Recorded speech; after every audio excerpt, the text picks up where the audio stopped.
Karena 100 hari kalau kemudian diukur dari mulai pertama jabat sampai kemudian 100 hari kemarin Iya. itu stabilitas itu kemudian dijaga. Stabilitas keamanan? Stabilitas keamanan, Oh gitu. stabilitas ekonomi, apalagi Oh. kemudian berkaitan dengan hajat hidup orang banyak. Oh iya iya Kalau itu iya. kemudian dijaga, tidak ada problematika, contohnya gas melon tidak ada problematika seperti itu. Nah itu kemudian ritme daripada pemerintah dinilai masyarakat itu kemudian dianggapnya bahwa pemerintah telah berhasil. Tapi kalau kemudian 100 hari tidak memunculkan satu kepercayaan, ya bagaimana kemudian kalau kemudian menciptakan satu kondisi 5 tahun yang kemudian sampai 2029 nanti. Jadi ini ukuran menjadi sangat penting sekali bahwa kemudian 100 hari ini menjadi salah satu bentuk penilaian ke depan. Hancurnya negara itu karena kemudian kepolisian dan TNI itu kemudian tidak kuat dan tidak stabil. Nah, dalam pandangan saya ini sebenarnya challenge bagi kepolisian dan kejaksaan juga. Dalam konteks ketika Presiden menyampaikan seperti itu, mereka harusnya cepat-cepat untuk melakukan berbenah. Jadi meskipun kemudian kebijakan yang diambil oleh satu kementerian, itu merupakan kebijakan dari kementerian itu, tapi kemudian kementerian yang lain yang kemudian berdampak, itu kemudian harus diharmonisasikan, disesuaikan. Jangan sampai kemudian satu kementerian dengan kementerian lain itu kemudian saling kemudian berkompetisi untuk menyelesaikan masalah. Saya pikir kadang-kala kemudian untuk membuat satu kebijakan yang kemudian diyakini itu benar pemerintah perlu keberanian. Karena kalau kemudian pemerintah tiba-tiba banyak kritikan seperti itu, terus kemudian terlalu banyak cenderung mengikuti kritikan itu, nanti pemerintah dianggapnya kemudian pelimpan. Elo-elo, Pak. Elo-elo, ya. Harus kemudian punya konsistensi bahwa kalau kemudian ini benar, ini kemudian harus saya jalankan.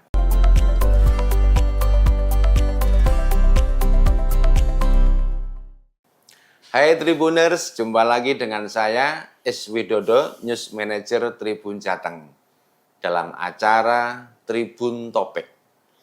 Kali ini kita akan membahas isu yang sedang hangat di Indonesia, yaitu menilai 100 hari kinerja Presiden Prabowo dan Wapres Gibran Rakabuming Raka. Oleh karena itu, dalam sisi ketatanegaraan ataupun hukum, kita menghadirkan ahlinya, pakar hukum tata negara Indonesia yang berasal dari Kota Semarang, yaitu Bapak Dr. Muhammad Junaidi SHI MH.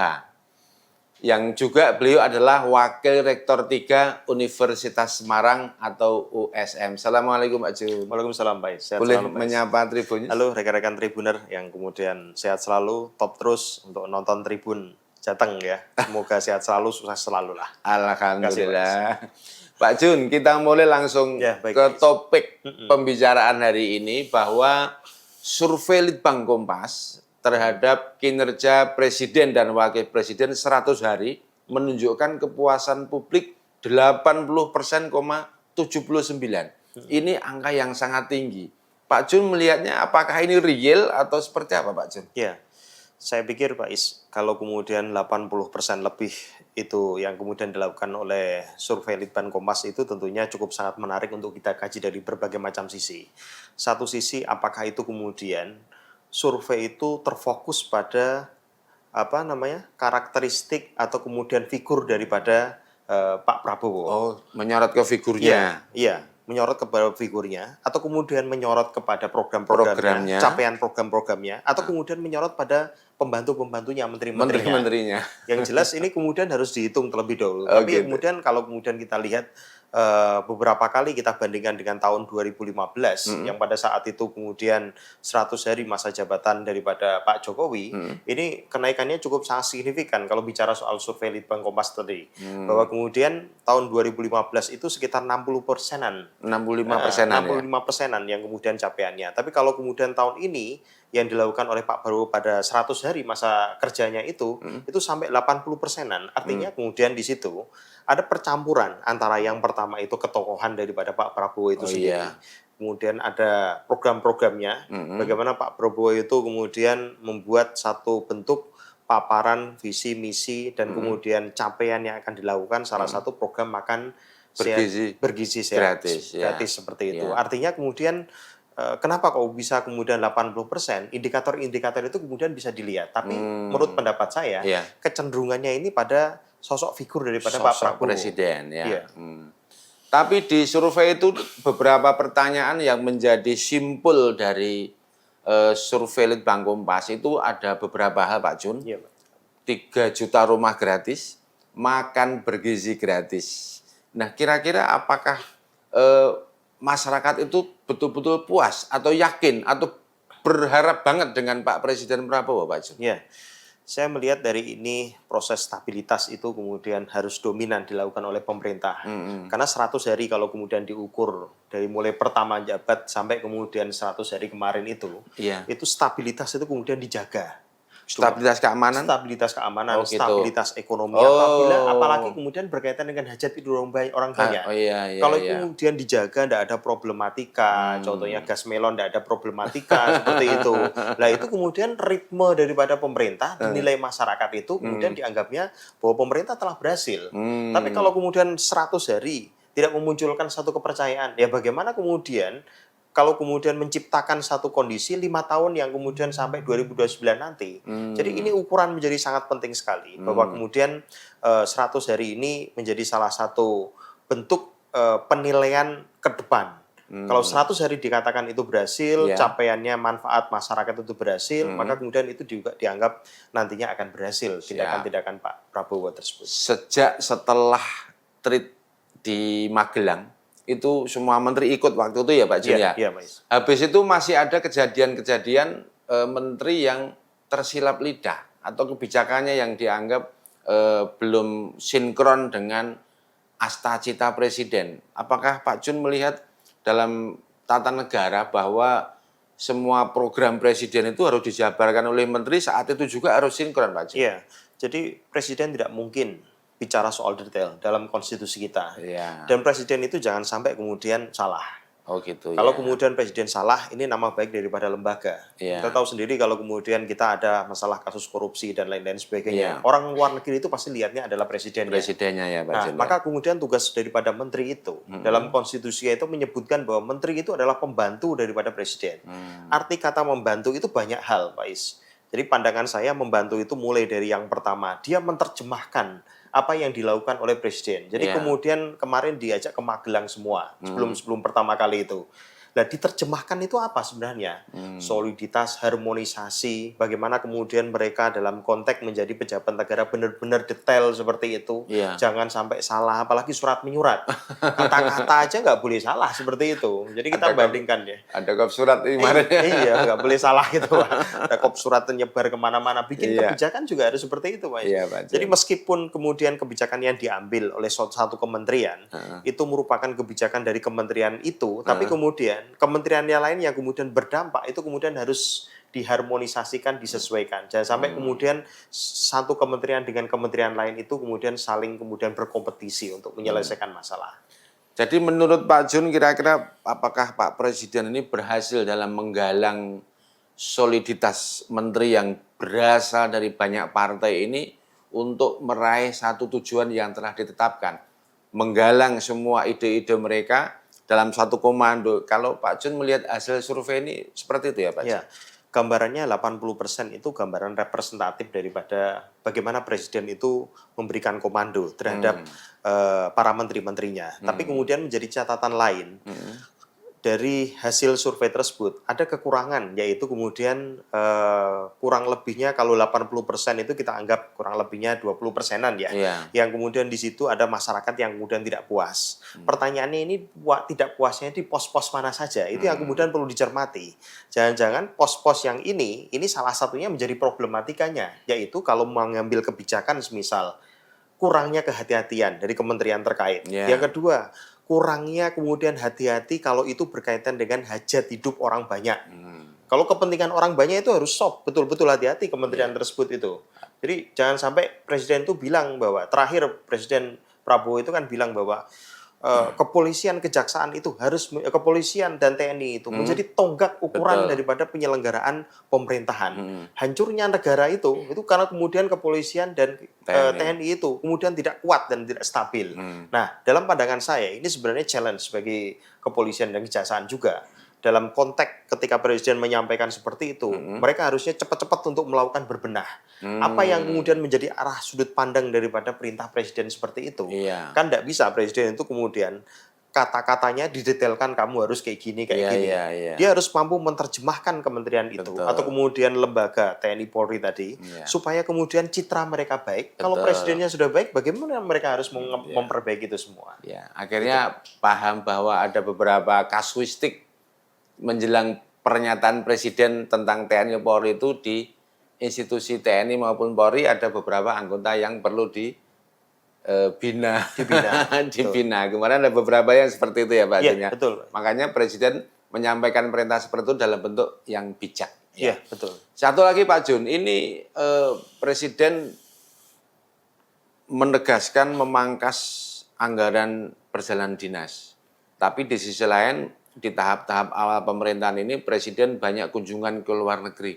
Iya. Bahkan Indonesia masuk ke anggota BRICS dan lain sebagainya. Iya. Kalau Pak Jun melihat seperti ini, apakah ini dalam rangka pengokohan Presiden dalam rangka hubungan ke luar negeri, atau seperti apa Pak? Iya.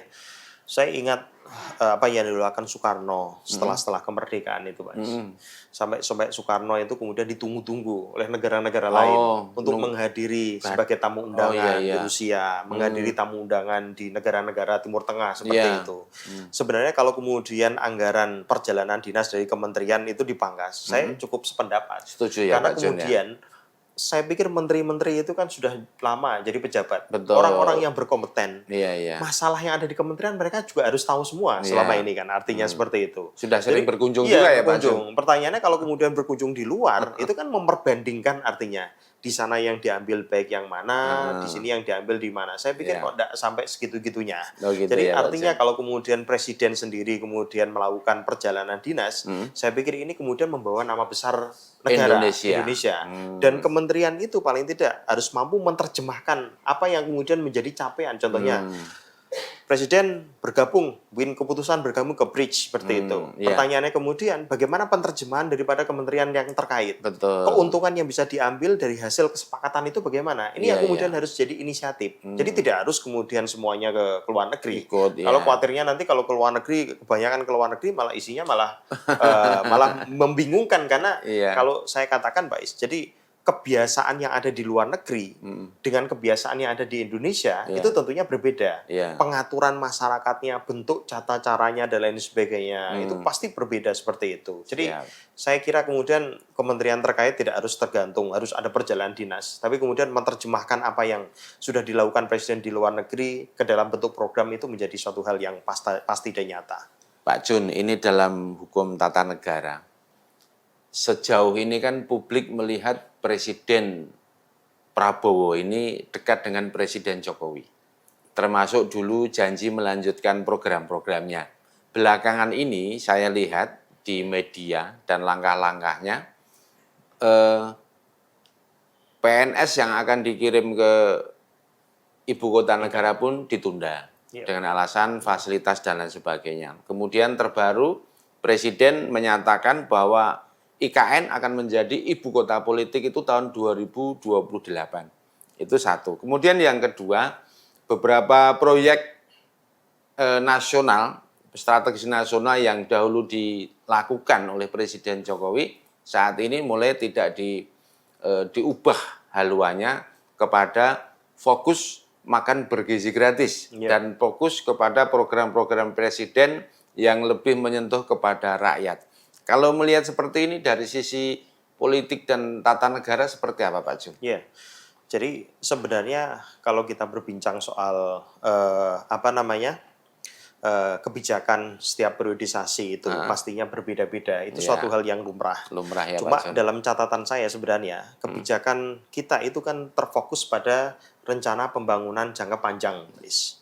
Jadi jangka panjang. RPJPN nasional seperti itu. Nah, kemudian RPJPN nasional kita, kalau kemudian dalam catatan literatur yang saya baca, itu 2025 sampai 2045. Oh, 2045 ya? 2045. Indonesia Emas. Yang kemudian ditegaskan sebagai asta cita menuju Indonesia Emas 2045. Jadi pas artinya 100 tahun iya, ya. pas, betul Pak. Jadi artinya kemudian pola yang kemudian diadopsi oleh Pak Jokowi sebelumnya itu tentunya harus akan lebih banyak kemudian menyesuaikan dengan RPJPN nasional 2025 sampai 2045. 45. Nah, Saya melihatnya yang kemudian menjadi catatan penting yang pertama adalah Pak Prabowo ini kemudian menyesuaikan dengan rencana pembangunan jangka panjang nasional tersebut. Berkiblatnya ke situ. Iya, maka kemudian di situ kan kemudian ada penyebutan bahwa generasi emas 2045 ditopang dengan makan sehat Kita bergizi. siapkan dari sekarang. Nah, itu Pak. Oh, Jadi gitu saya ya. pandangan saya di situ. Jadi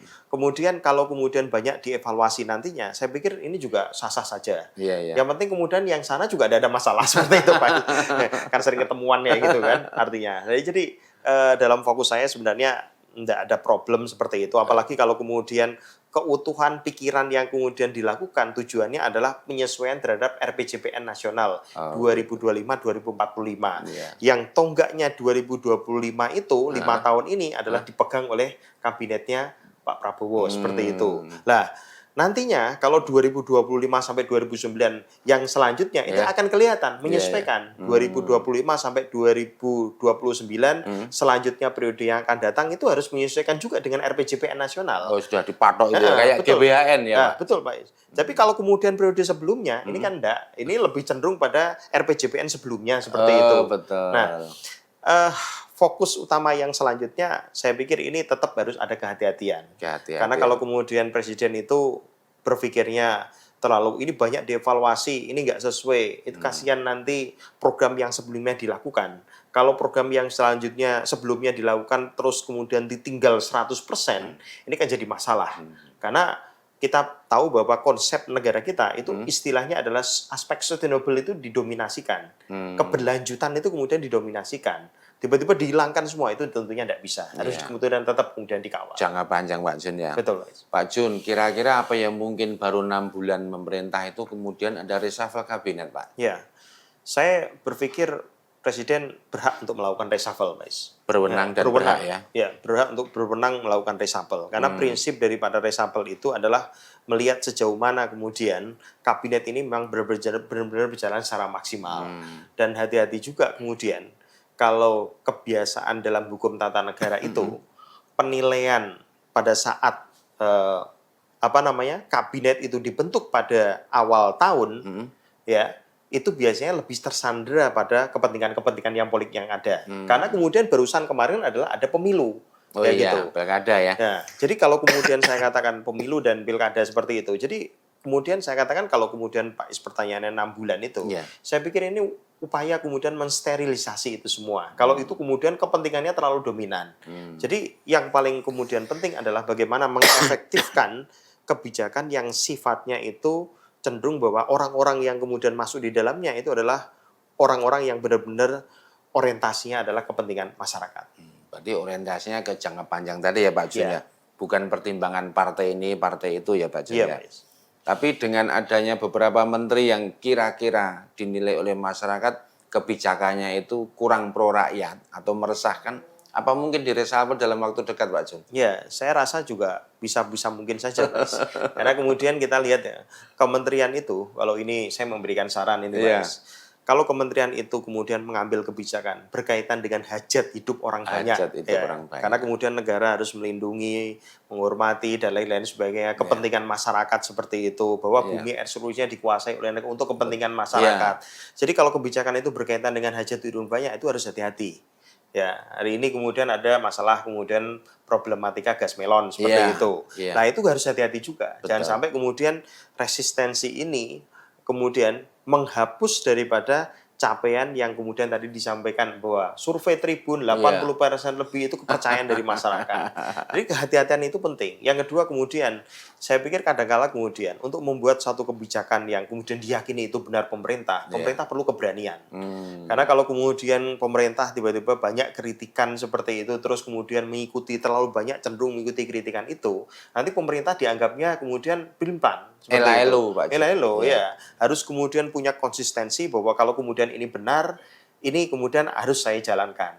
Karena dalam perspektif ilmu politik kita bisa lihat, ilmu tata negara juga sama. konsistensi pemerintah itu berada pada titik kewenangannya. Hmm. Jadi kalau kewenangannya itu sudah diberikan, dia menjalankan kewenangan dan penuh dengan keyakinan, ya sudah dijalani aja.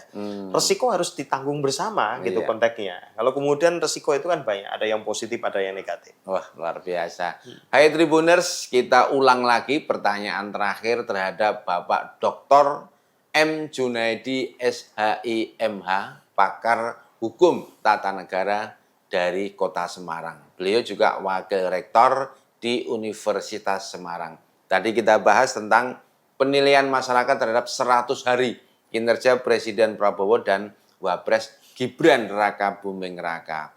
Belakangan ini Pak Jun, Pak Prabowo ini sangat konsen dan sangat semangat untuk meraih, mewujudkan swasembada pangan. Iya, Mas. Satu. Yang kedua juga meningkatkan daya beli masyarakat. Menurut Pak Jun, dari beberapa langkah yang diupayakan oleh Presiden dan menterinya itu apakah sudah mengarah ke situ Pak Jun? Ya, jadi dalam konteks masalah swasembada pangan ini menjadi salah satu esensi terpenting ya Pak. Iya. Kita negara yang agraris, tapi kemudian peta politik soal kemudian kebijakan kita, soal masalah pangan dan lain-lain sebagainya, itu kemudian belum dirancang sedemikian rupa, sehingga ini menjadi salah satu bagian terpenting untuk kemudian menjadi aset daripada negara. Saya rasa kita lebih banyak sebelum-sebelumnya, itu lebih banyak pada fokus masalah pertambangan, energi, dan lain-lain sebagainya. Padahal kemudian satu sisi kita perbandingkan dengan negara Vietnam seperti itu. Iya. Vietnam itu capaiannya luar biasa. Iya, betul. Bahkan kita kemudian seringkali melakukan impor seperti itu di negara Vietnam. Impor beras Pak.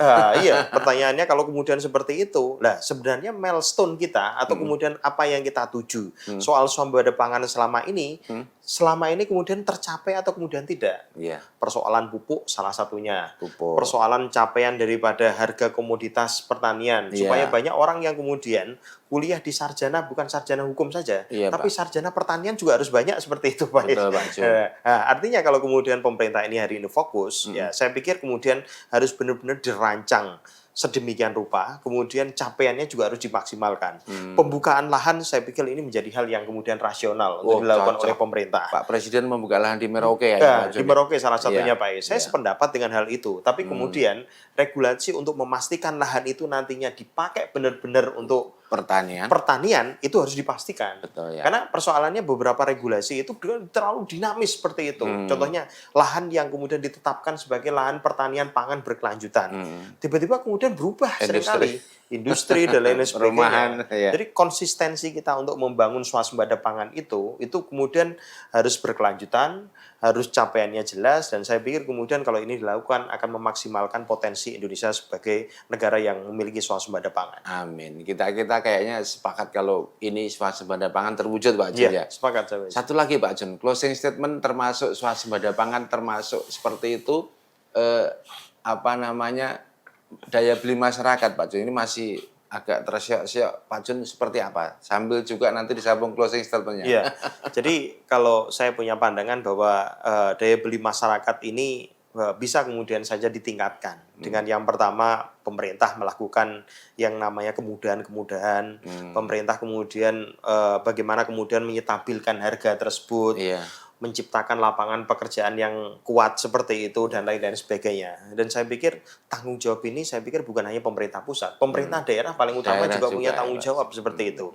Karena kemudian apalagi saya beberapa kali kan berpendapat Pak Is bahwa tangan panjang daripada pemerintah pusat itu provinsi. Provinsi. Jadi provinsi harusnya kemudian harus banyak mengintervensi pemerintahan daerah supaya ikut serta. Jadi bareng-bareng seperti itu. Sinkron, harmonisasi Iya. dengan program pemerintah pusat Iya, ya Pak Jun. betul. Dan rekan-rekan Tribuner yang kemudian saya hormati, tentunya kemudian kesempatan kali ini sebagai closing statement saya. Siap. Saya berpikir bahwa ke depannya nanti memang pemerintah ini harus aware terhadap masalah-masalah yang kemudian dihadapi masyarakat.